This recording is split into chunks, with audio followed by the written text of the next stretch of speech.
আমি আজি 5খন সাংগঠনিক জিলা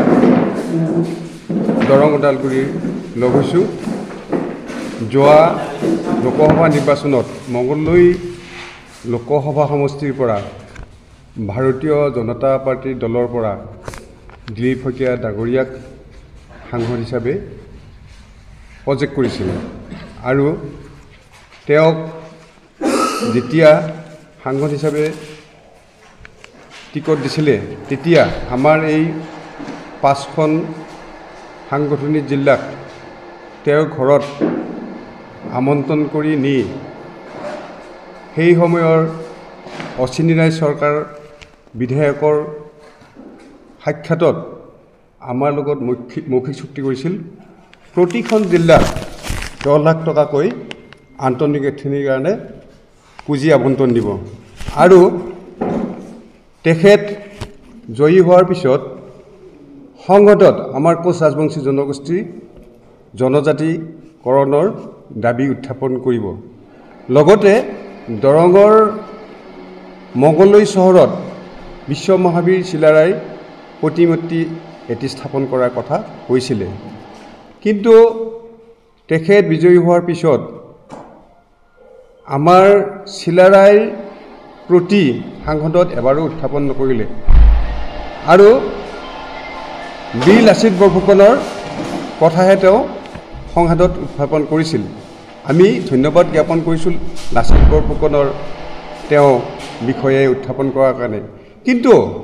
তেখেতক আমাৰ সেই সময়ৰ মংগলদৈ লোকসভা সমষ্টিৰ পৰা 3,50,000 ভোটাৰে জয়যুক্ত কৰাৰ পিছতো আমাৰ এই বীৰগৰাকীৰ প্ৰতি সাংসদত উত্থাপন নকৰিলে। লগতে তেওঁ আমাৰ বিভিন্ন ধৰণৰ কোনো আবণ্টন দিয়া নাই আৰু 6 অক্টোবৰত আমি সাংবাদিক মাধ্যমেৰে তেখেতক আমি সোঁৱৰাই দিছিলোঁ যে আমাৰ জনগোষ্ঠীটোৰ উত্তৰণৰ ক্ষেত্ৰতেই হওক, আমাৰ জনগোষ্ঠীটোৰ যিটো আমাৰ জনজাতিকৰণৰ মৰ্যাদাৰ দাবী সংসদত উত্থাপন কৰাৰ ওপৰতেই হওক আৰু 10 লাখ টকাকৈ আমাক যিটো দিয়াৰ প্ৰতিশ্ৰুতি দিছিল সেইটো তেওঁলোক কেতিয়াও আমাক প্ৰতিশ্ৰুতি ৰক্ষা নকৰিলে। সেয়ে এইবাৰ আমাৰ এই 5খন জিলাৰ ভোটাৰসকলে তেখেতক আমি প্ৰত্যাখ্যান কৰিছোঁ। যদি ভাৰতীয় জনতা দলৰ পৰা তেখেতক এইবাৰো টিকেট দিয়ে তেতিয়াহ'লে আমি আমাৰ এই 5খন সাংগঠনিক জিলাৰ পৰা আমি ভোটাৰসকলে প্ৰত্যাখ্যান জনাইছোঁ। আমি তেখেতক ভোট প্ৰদান নকৰোঁ আৰু আমি সকলো ৰাজনৈতিক দলকে অনুৰোধ কৰিছোঁ যে এইবেলি দৰং ওদালগুৰি লোকসভা সমষ্টিত আমাৰ কোচ ৰাজবংশী জনগোষ্ঠীৰ লোকক ভোট দিবৰ কাৰণে টিকেট দিবৰ কাৰণে আমি আবেদন কৰিছোঁ আৰু অনুৰোধ কৰিছোঁ। লগতে আমি সামাজিক মাধ্যমৰ পৰা গম পাইছোঁ যে BPFৰ পৰাও তেওঁলোকে প্ৰাৰ্থী দিব। সেয়ে আমি তেখেতসকলকো অনুৰোধ কৰিছোঁ যে BPFও আমাৰ জনগোষ্ঠীক যাতে প্ৰাৰ্থিত্ব প্ৰদান কৰে। দৰং ওদালগুৰি লোকসভা সমষ্টিত বৰ্তমান আমাৰ 4 লাখ ভোটাৰ আছে। এই 4 লাখ ভোটাৰে যদি আমাৰ জনগোষ্ঠীৰ প্ৰাৰ্থী নিদিয়ে তেতিয়াহ'লে আমি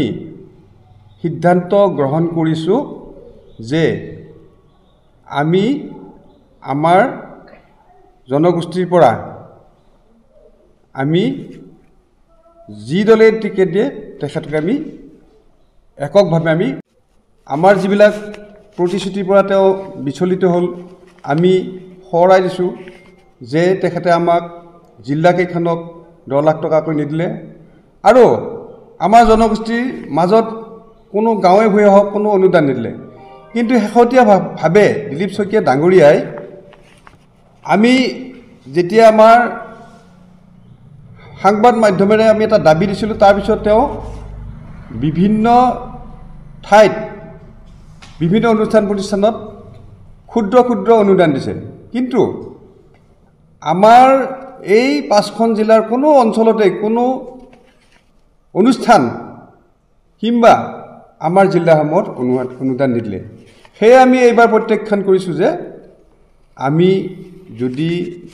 ভাৰতীয় জনতা পাৰ্টিয়ে দিলীপ শইকীয়াক টিকেট প্ৰদান কৰে তেতিয়াহ'লে আমি আমাৰ জনগোষ্ঠীয়ে প্ৰত্যাখ্যান কৰিছোঁ আৰু আমি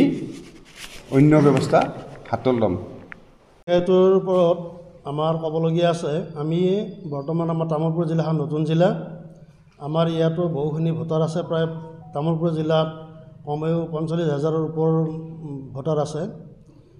আমি এইবাৰ আমি সিদ্ধান্ত লৈছোঁ যে দৰং ওদালগুৰি লোকসভা সমষ্টিত আমাৰ 5খন জিলা আছে দৰং ওদালগুৰি ভেৰগাঁও ৰঙিয়া আৰু তামোলপুৰ জিলা আমি এই 5খন জিলাই আমি একত্ৰিত হৈছোঁ এইবাৰ আমি আমাৰ জনগোষ্ঠীটোৱে আমাৰ সিদ্ধান্ত মৰ্মে আমি গোটেই 5খন জিলাৰ সমূহ কাৰ্যকৰ্তাৰ লগ লাগি আমি এটাই সিদ্ধান্ত লৈছোঁ আমি যাক ভোট দিম আমি সকলোৱে সেইজনকেই দিম সেইকাৰণে আমি চৰকাৰৰ প্ৰতি এটা অনুৰোধ জনাইছোঁ দিলীপ শইকীয়াক বাদ দি যাতে ভাল আমাৰ ৰাজবংশী সংগঠনৰ এজন প্ৰাৰ্থিত্ব প্ৰদান কৰে বিজেপিক তাৰ অনুৰোধ জনাইছোঁ ধন্যবাদ।